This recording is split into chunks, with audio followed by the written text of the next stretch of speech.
الحمد لله إن الحمد لله نحمده ونستعينه ونستغفره ونعوذ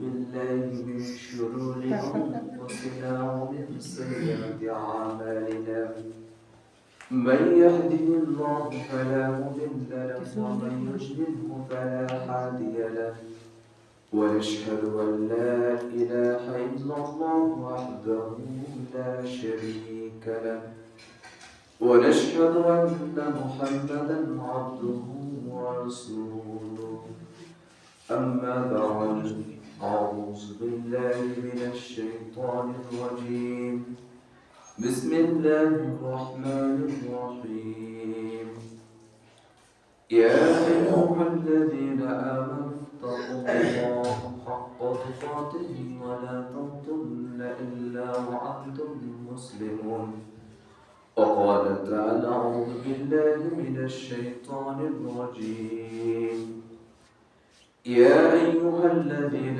آمنوا كتب عليكم الصيام كما كتب على الذين من قبلكم لعلكم تتقون وقال النبي صلى الله عليه وسلم عن أبي هريرة رضي الله تعالى عنه قال رسول الله صلى الله عليه وسلم إذا جاء رمضان فتحت أبواب الجنة وغلقت أبواب جهنم وصفدت الشياطين رواه البخاري ومسلم وعن أبي هريرة رضي الله تعالى عنه قال رسول الله صلى الله عليه وسلم كل بني آدم خطأ خير الخطأ إنه التواب رواه الترمذي إلى آخر الحديث وقل جاء الحق وزهق الباطل إن الباطل كان زهوقا رب اشرح لي صدري ويسر لي أمري واحلل عقدة من لساني يفقهوا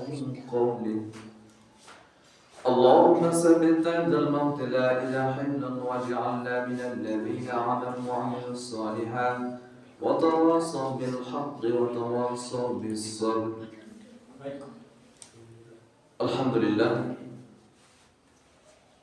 সমস্ত প্রশংসা সমস্ত তারিফ সমস্ত গুণগান সেই মহান রব্বুল আলামিনের জন্য যে মহান রব্বুল আলামিনের অশেষ মেহেরবানিতে আজ পবিত্র জুমার দিন সাপ্তাহিক ঈদের দিনে আমরা দুনিয়াবি হাজার রকম ঝামেলাকে উপেক্ষা করে দুরাকাত ফরজ সালাতের উদ্দেশ্যে মসজিদে এসে খুতবায় অংশগ্রহণ করতে পেরেছি।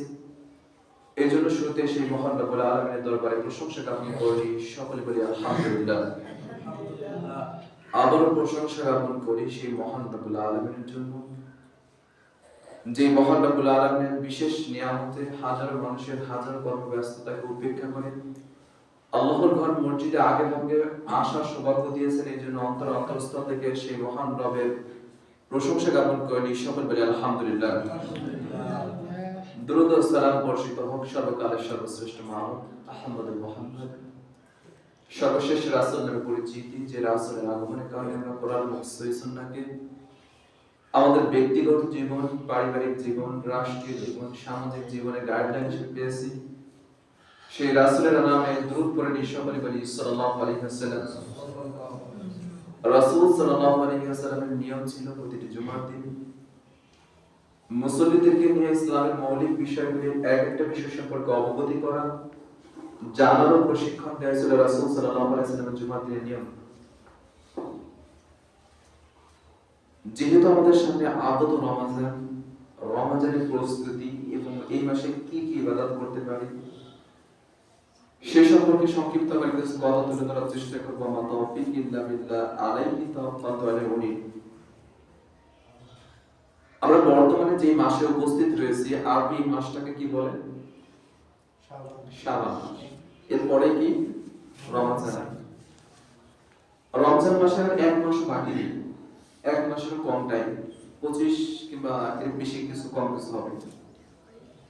রমজানকে এই সামনে রেখে এই সময়ে আমরা কি কি ইবাদত করতে পারি এবং কি প্রস্তুতি নিতে পারি এই ব্যাপারে সংক্ষিপ্ত করে কিছু কথা তুলে ধরার চেষ্টা করবো। আমার তাওফীক ইল্লা বিল্লাহ, আলাইহি তাওয়াক্কালতু আলাইহি।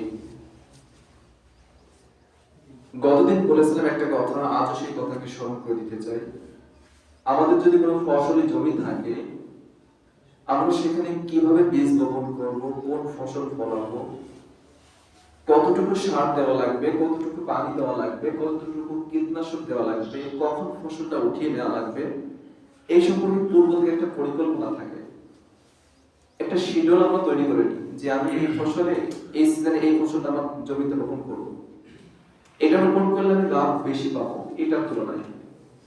পূর্ব থেকে যে একটা প্রস্তুতি নিয়ে আমরা প্রত্যেকটা জীবনে যে কাজগুলো করি, যে জিনিসগুলো আমরা উপলব্ধি করি, এর একটা পূর্ব পরিস্থিতি থাকে। ঠিক তেমনি ভাবে আমরা যেহেতু সামনে রমজান আসতেছে, এর একটা পরিস্থিতি আছে। রমজান আমরা কি কাজ করতে পারি? আমরা এমন কিছু কাজ করতেছি যে কাজগুলো আমাদের ভালো না, ঠিক না।